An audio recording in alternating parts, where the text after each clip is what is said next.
Hello students, last lecture में हम लोगों ने पढ़ा था nutrition in plants. Nutrition in plants के अंतर्गत हम लोगों ने बहुत सारी चीजें देखी। फोटोसिंथेसिस के बारे में हम लोगों ने पढ़ा और हम लोगों ने देखा कि फोटोसिंथेसिस के प्रोसेस के द्वारा प्लांट्स अपना फूड कैसे प्रिपेयर करते हैं।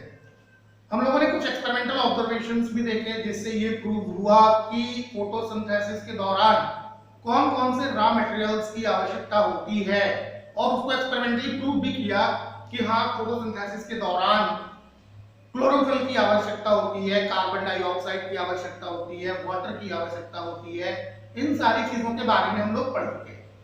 आज हम लोग स्टार्ट करेंगे न्यूट्रिशन इन एनिमल।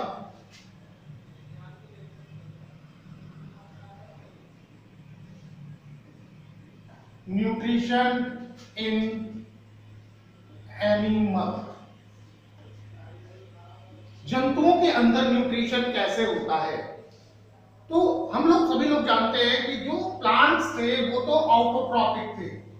प्लांट्स जो थे वो ऑटोट्रॉपिक थे और जो एनिमल्स होते हैं, ये एनिमल्स जो हैं वो हेट्रोट्रॉपिक होते हैं। एनिमल्स के अंदर जो न्यूट्रिशन होता है वो हेट्रोट्रॉपिक मोड ऑफ न्यूट्रिशन होता है। Heterotrophic mode of nutrition, animals के अंदर nutrition heterotrophic mode of nutrition होता है। इसका मतलब क्या हुआ? इसका मतलब ये हुआ कि एनिमल्स जो हैं वो अपना भोजन स्वयं नहीं बना सकते हैं, बल्कि ये अपने भोजन के लिए अन्य जंतुओं पर निर्भर करते हैं। मतलब animals can not prepare their food own, but they are depend on the other organism for their food. तो किस पे डिपेंड करते हैं? तो जितने भी एनिमल्स होते हैं, ये सभी एनिमल्स जो हैं अपने भोजन के लिए depends for food on plants. किसके ऊपर निर्भर करते हैं? ये प्लांट्स के ऊपर निर्भर करते हैं। प्लांट्स के ऊपर जो इनकी निर्भरता होती है वो डायरेक्टली या इनडायरेक्टली होती है। यानी एनिमल्स जो हैं वो डायरेक्टली या इनडायरेक्टली फूड के लिए किसके ऊपर? प्लांट्स के ऊपर डिपेंड करते हैं। इसीलिए इनको हम लोग हेट्रोट्रॉपिक ऑर्गेनिज्म कहते हैं। अभी जितने भी प्रकार के एनिमल्स हैं सब अपना भोजन पौधों से प्राप्त करते हैं। तो एनिमल्स जो हैं वो भोजन पौधों से प्राप्त करते हैं। तो आप कहोगे कि सर कुछ ऐसे भी एनिमल्स होते हैं जो फ्लैश ईटर होते हैं, जो मांस खाते हैं, तो अन्य ऑर्गेनिज्म से वो अपना भोजन प्राप्त करते हैं डेफिनेटली। लेकिन जिन ऑर्गेनिज्म को, जिन एनिमल्स को वो खाते हैं, वो एनिमल्स कहीं ना कहीं प्लांट्स के ऊपर डिपेंड करते हैं, तो वो इनडायरेक्टली प्लांट्स पे डिपेंड होते हैं। जैसे अगर एक एग्जांपल दिया जाए कि ग्रॉस है और ग्रॉस को कौन खा लेता है? ग्रॉस को गोट खा लेती है और गोट को लॉयन खा लेता है, लॉयन खा लेता है, गोट को मैन भी खाता है। तो ऐसी कंडीशन में देखा जाए तो लॉयन जो है ये भी प्लांट्स पे डिपेंड करता है फूड के लिए, बट इनडायरेक्टली। मैन जो है वो डायरेक्टली भी प्लांट्स को खाता है और मैन इनडायरेक्टली भी प्लांट्स पे डिपेंड करता है। तो दोनों कंडीशंस में जो है वो प्लांट्स पे डिपेंडेंस होते हैं, चाहे वो डायरेक्टली हो या इनडायरेक्टली। तो इनके फूड हैबिट्स के आधार पर इन जंतुओं को कई सारे कैटेगरीज में कैटेगराइज किया जाता है। तो all the animals can be divided into, all the animals can be divided into following groups on the basis of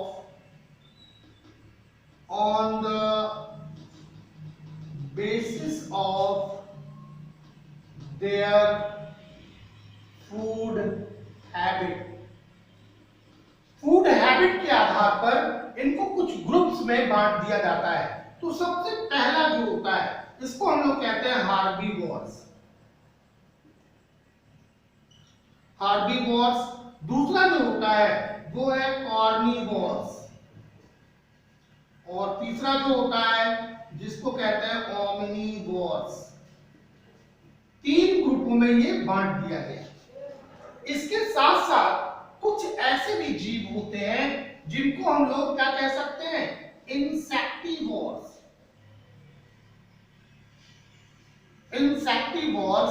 और कुछ ऐसे जंतु होते हैं जिसको हम लोग कह सकते हैं सैंगुइवोर्स।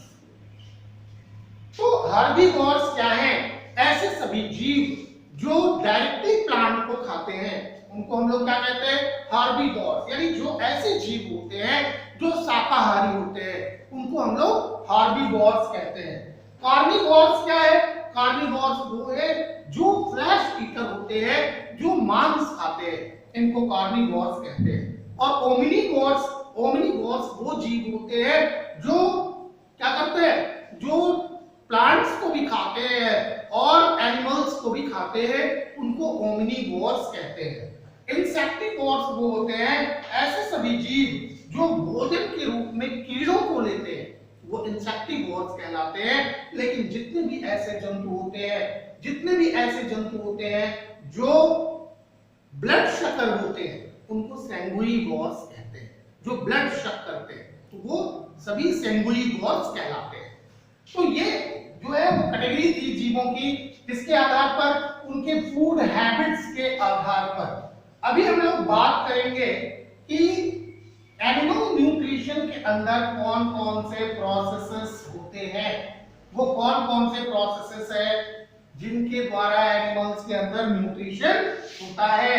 तो एनिमल्स के अंदर जो न्यूट्रिशन है वो 5 स्टेप्स में होता है। 5 स्टेप में एनिमल न्यूट्रिशन कंप्लीट होता है। कौन कौन से 5 स्टेप्स है, तो there are 5 steps. There are 5 steps in animal nutrition। Animal nutrition में 5 स्टेप्स होते हैं। कौन कौन से 5 स्टेप्स होते हैं? सबसे पहला स्टेप जो इसमें आता है उसको इंजेक्शन कहते हैं।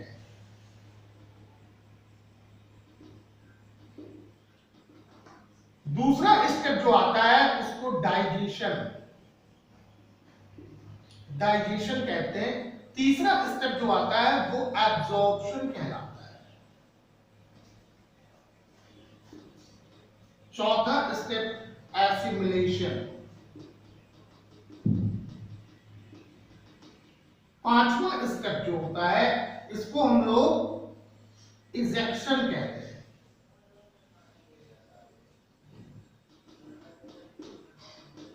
इजेक्शन। ये 5 स्टेप्स होते हैं एनिमल न्यूट्रिशन में। इंजेक्शन का मतलब क्या होता है? इंजेक्शन का मतलब होता है कि प्रोकोलेटिंग ऑफ फूड, कैसे भोजन को कोई भी जीव ग्रहण करता है, यानी भोजन को लेने की जो प्रक्रिया होती है उसी को हम लोग कहते हैं इंजेक्शन। तो इंजेक्शन का मतलब सिंपल सा है, क्या चीज है कि the process of taking food, the process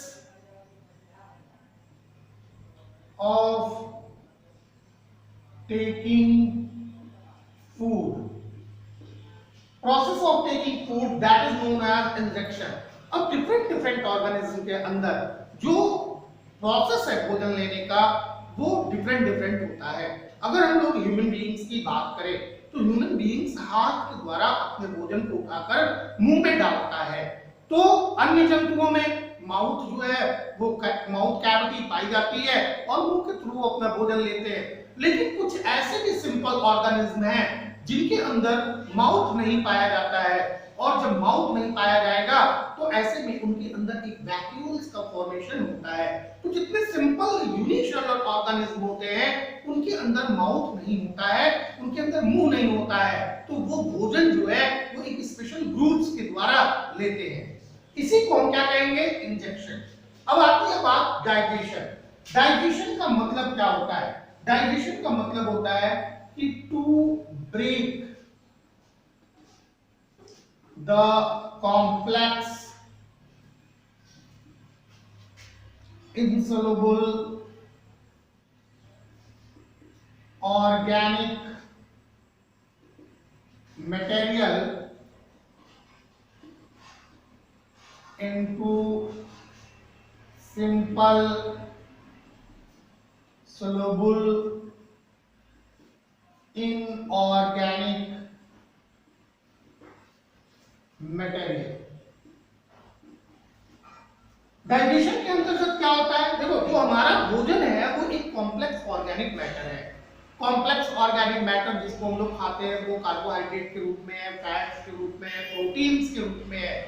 इस कॉम्प्लेक्स ऑर्गेनिक मैटर जो कि इनसॉल्युबल होता है उसको तोड़ना, उसको तोड़ करके सिंपल इनऑर्गेनिक सब्सटेंसेस में बदल देने की प्रक्रिया को ही हम लोग क्या कहते हैं? डाइजेशन कहते हैं। डाइजेशन जो है वो दो तरह से होता है किसी भी ऑर्गेनिज्म में। दो तरह से डाइजेशन होता है। एक क्या होता है? एक इंट्रासेलुलर सेलुलर डाइजेशन होता है और दूसरा एक्स्ट्रा सेलुलर डाइजेशन होता है।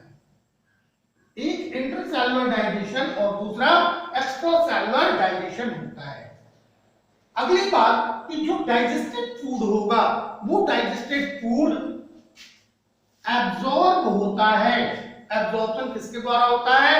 एब्जॉर्प्शन जो है वो स्मॉल इंटेस्टाइन के लास्ट एंड पे, हम लोग आगे पढ़ेंगे, स्मॉल इंटेस्टाइन के लास्ट एंड पे छोटी छोटी फिंगर लाइक प्रोजेक्शंस पाई जाती हैं जिनको विलीज कहते हैं। ये विलीज जो होते हैं वो बहुत ज्यादा होते हैं संख्या में और ये डाइजेस्टेड फूड को क्या करते हैं? एब्जॉर्ब कर लेते हैं। तो इसी प्रोसेस को हम लोग क्या कहते हैं? एब्जॉर्प्शन, यानी the process in which the digested food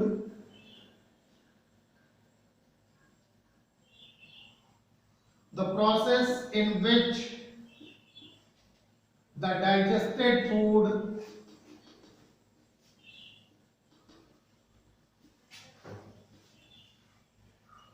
absorbed, वह प्रोसेस जिसमें डाइजेस्टेड फूड जो है वो क्या हो जाता है? एब्जॉर्ब कर लिया जाता है। किसके द्वारा? Through the intestinal wall, through the intestinal wall, intestinal wall के द्वारा। तो इसी को हम लोग एब्जॉर्प्शन कहते हैं। अगला प्रोसेस जो आता है वो है एसिमिलेशन। एसिमिलेशन किसे कहते हैं? एसिमिलेशन वह प्रोसेस है जिसमें जो एब्जॉर्ब फूड है वो ब्लड के थ्रू मिक्सअप होकर के सेल टू सेल पहुंच जाता है, जहां पे जाकर के रिस्पिरेशन के थ्रू ऑक्सीडेशन हो सके और ऑक्सीडेशन के अकॉर्डिंगली एनर्जी प्रोड्यूस हो सके। तो इसी प्रोसेस को हम लोग क्या कहते हैं? एसिमिलेशन। एसिमिलेशन क्या है? The process in which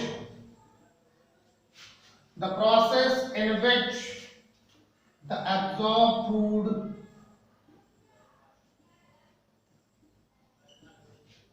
absorbed food is taken in by body cells and used for energy, used for energy। वो प्रोसेस जिसमें एब्जॉर्ब फूड जो है वो बॉडी सेल्स तक पहुंचती है, ले जाई जाती है और जिसके यूज से एनर्जी प्रोड्यूस होती है, इसी को हम लोग क्या कहते हैं? इसी को एसिमिलेशन कहते हैं। फिर बात आती है इजेक्शन की। इजेक्शन क्या होता है? तो कोई भी ऑर्गेनिज्म जितना भी भोजन ग्रहण करता है वो सारा का सारा भोजन डाइजेस्टेड नहीं होता है और कुछ ऐसे सब्सटेंसेस में जो अनडाइजेस्टेड फॉर्म में होते हैं वो बच जाते हैं। तो ऑर्गेनिज्म टाइम टू टाइम इस अनडाइजेस्टेड फूड स्टफ को शरीर से बाहर निकालता रहता है। तो इसी प्रोसेस को हम लोग क्या कहते हैं? इजेक्शन कहते हैं। तो इजेक्शन क्या है? The process in which the process in which the undigested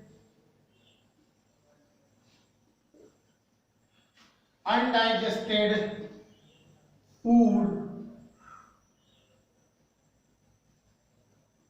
throw out from the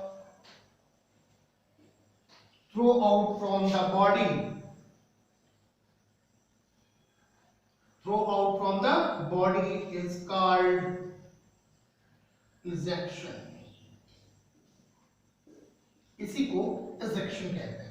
तो जो अनडाइजेस्टेड फूड स्टफ होता है ये टाइम टू टाइम बॉडी से बाहर फिकस के रूप में निकलता रहता है। तो ये 5 स्टेप्स होते हैं एनिमल न्यूट्रिशन के। सबसे पहला इंजेक्शन के द्वारा जो है वो भोजन को शरीर के अंदर लिया जाता है।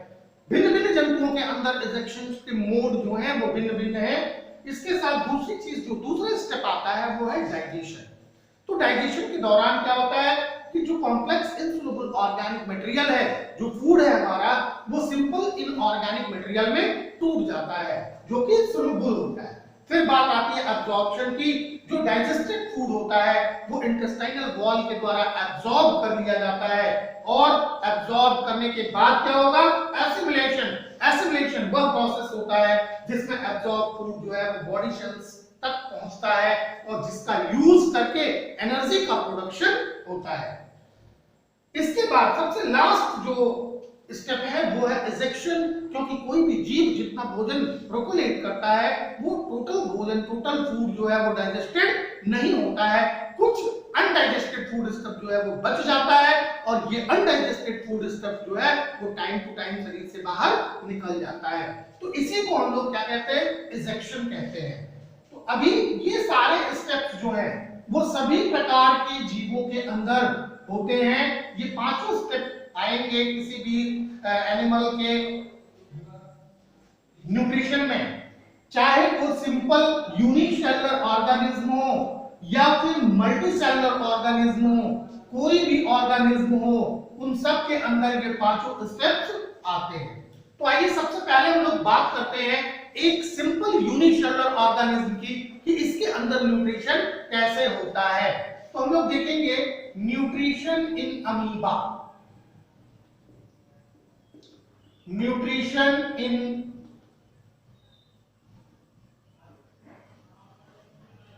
अमीबा।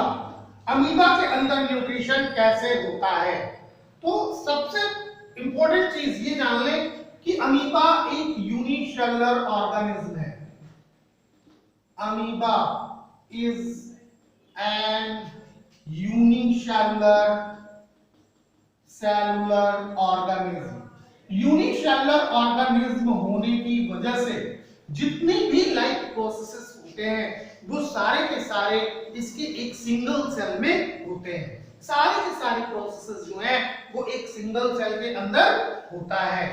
जो अमीबा के अंदर जो मोड ऑफ न्यूट्रिशन है, mode of nutrition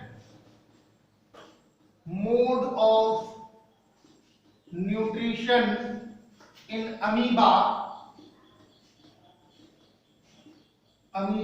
is holozoic. Holozoic mode of nutrition इसके अंदर पाया जाता है। होलोजोइक मोड ऑफ न्यूट्रिशन का मतलब क्या होता है कि मतलब अमीबा जो है वो सॉलिड फूड लेता है। अमीबा सॉलिड फूड प्रोकोलेट करता है।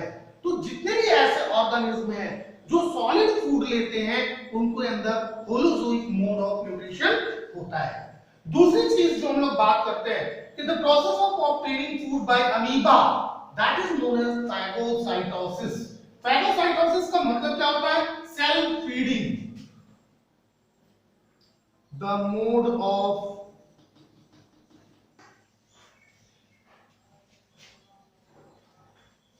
Nutrition in amoeba is phagocytosis। इसी को phagocytosis कहते हैं। Phagocytosis means shell eating। जो एक सिंगल सेल है वही सेल जो है वो अपना भोजन ग्रहण करती है। अब अमीबा के अंदर जो भोजन का ग्रहण हो जाता है उसके बाद ये पांचों जो न्यूट्रिशन के स्टेप्स हैं, ये पांचों स्टेप्स अमीबा के अंदर प्रोसीड्स होते हैं। तो कैसे प्रोसीड्स होते हैं, सबसे पहले हम लोग ये देखें। तो देखने की चीज है, अमीबा एक ऐसा ऑर्गेनिज्म है जिसके अंदर माउथ नहीं होता है और इसकी जो बॉडी है एक सिंगल सेल की है, उस सेल की कोई डिफरेंट शेप नहीं होती है। तो सबसे पहली चीज जो इसमें होगी कि फूड को देखते ही अमीबा की सेल के अंदर एक इस तरह से ग्रूव बनना शुरू हो जाता है। इस ग्रूव को क्या कहते हैं? इस ग्रूव को स्यूडोपोडिया कहते हैं। इस ग्रूव को क्या कहेंगे? स्यूडोपोडिया। ये क्या है? फूड। और जो ये ग्रूव्स बनता है इसको स्यूडोपोडिया कहते हैं। स्यूडोपोडिया। सबसे पहला काम यही होगा, स्यूडोपोडिया का फॉर्मेशन होता है। जैसे जैसे अमीबा के नजदीक फूड आता जाता है, ये स्यूडोपोडिया जो है वो डीप होता चला जाता है। तो स्यूडोपोडिया के द्वारा ये क्या होगा? भोजन को ग्रहण कर लेंगे। अभी दूसरे स्टेप में क्या होता है कि भोजन जब इसके अंदर आता है तो अंदर से स्यूडोपोडिया की जो वॉल होती है वो रप्चर्ड हो जाती है। ये वॉल रप्चर्ड हो जाएगी और फूड यहाँ आ जाता है। ये फूड आ गया यहाँ पे। अब इस फूड के ऊपर भिन्न भिन्न प्रकार के एंजाइम्स जो होंगे वो अटैक करना शुरू करते हैं, जो डाइजेस्टिव एंजाइम्स होते हैं। ये इस तरह से इस पे सभी एंजाइम्स जो होंगे वो अटैक करते हैं। Enzyme entering food vacuole, entering food vacuole. जब ये फूड है, फूड और इस फूड के चारों तरफ एक वैक्यूल्स बन जाता है ये, और एंजाइम्स इस फूड वैक्यूल्स के अंदर इंटर करना शुरू कर देते हैं। अभी ये एंजाइम्स इस फूड को क्या करते हैं? ये क्योंकि कॉम्प्लेक्स ऑर्गेनिक मटेरियल होता है, इसको डाइजेस्ट करते हैं, इसको तोड़ देते हैं और तोड़ करके इसको सिंपल और सोलुबल ऑर्गेनिक इनऑर्गेनिक सब्सटेंसेस में बदल देते हैं। तो अभी फूड वैक्यूल्स जो होती है, अगले स्टेप में फूड वैक्यूल्स टूट जाती है।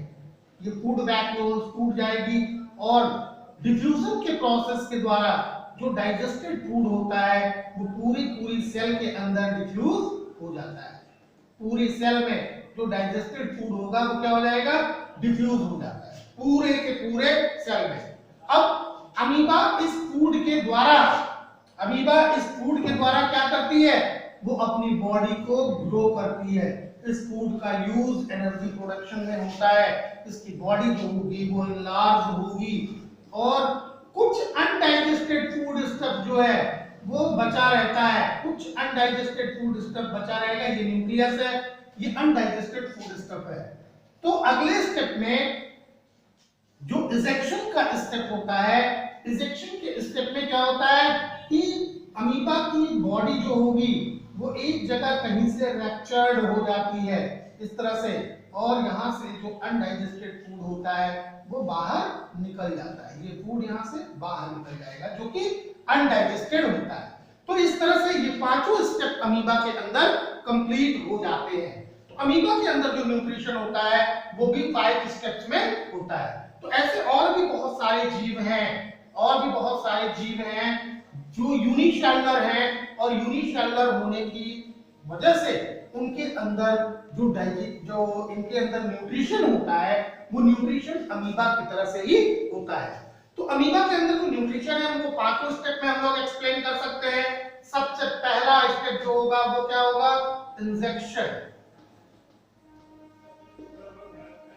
सबसे पहला स्टेप इंजेक्शन। इंजेक्शन में क्या होगा कि amoeba ingest food by using its pseudopodia. Amoeba ingest food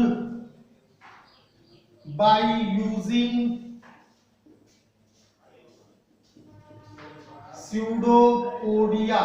pseudopodia क्या है?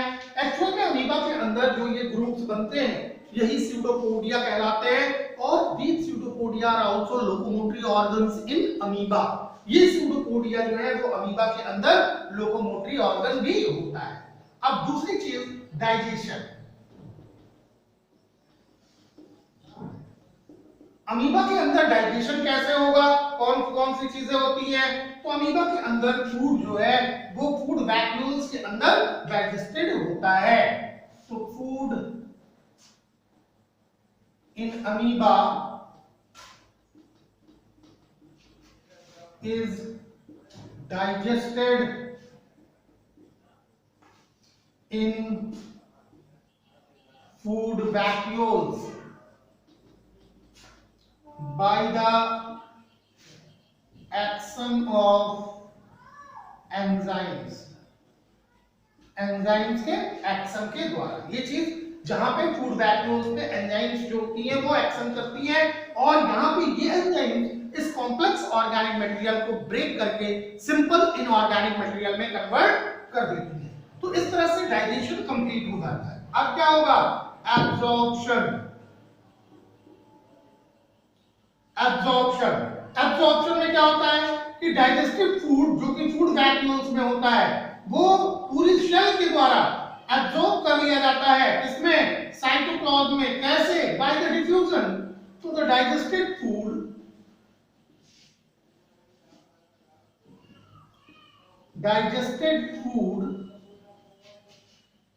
present in food vacuoles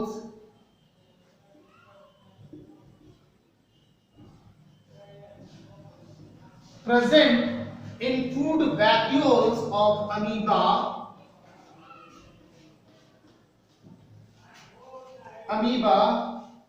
absorbed directly into the cytoplasm of amoeba by diffusion। इसके द्वारा? डिफ्यूजन के द्वारा। अभी जो डाइजेस्टेड फूड जो कि फूड वैक्यूल्स में था वो पूरे के पूरे साइटोप्लाज्म के अंदर डिफ्यूजेस हो जाता है। अब अगला प्रोसेस जो होगा वो एसिमिलेशन। एसिमिलेशन में क्या होता है कि a part of the food absorbed in amoeba cell is need to obtain energy। Assimilation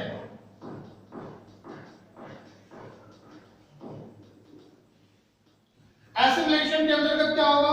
देखो, a part of food absorbed in the cell is used to obtain energy obtain करने के लिए इसका एक पार्ट यूज हो जाता है। कैसे? Through respiration.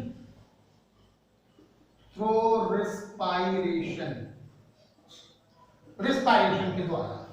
और जो रिमेनिंग पार्ट है उसका remaining part of food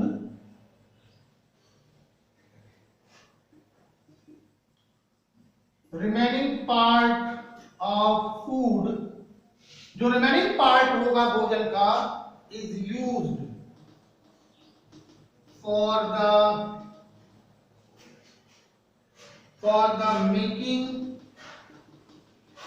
of part of amoeba के बॉडी पार्ट्स बनने में जो बाकी बचा हुआ भोजन होता है वो यूज हो जाता है। और लास्ट स्टेप जो आता है वो है इजेक्शन। तो इजेक्शन कैसे होता है? इजेक्शन तो कोई भी फिक्स प्लेस इजेक्शन के लिए नहीं है, इसलिए जो अनडाइजेस्टेड पार्ट फूड होता है वो क्या हो जाता है? शरीर से बाहर निकाल दिया जाता है by the rupturing of the cell wall. तो the undigested food present in cell of amoeba is pass out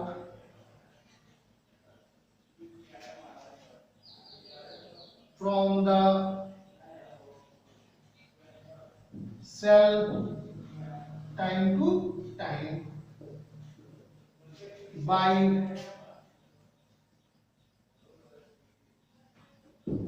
rupturing the outer membrane.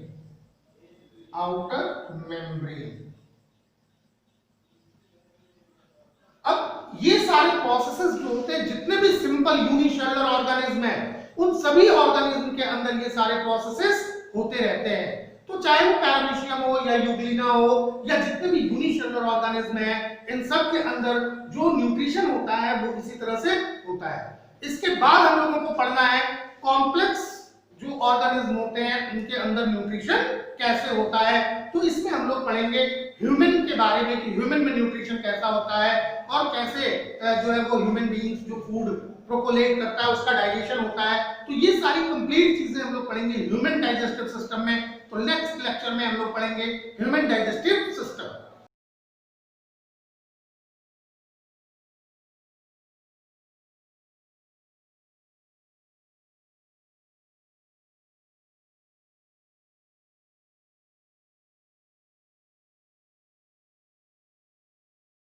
तेरी कूलनेस का स्वैग कहीं लो ना हो जाए, तेरी लाइफ की स्पीड कहीं स्लो ना हो जाए।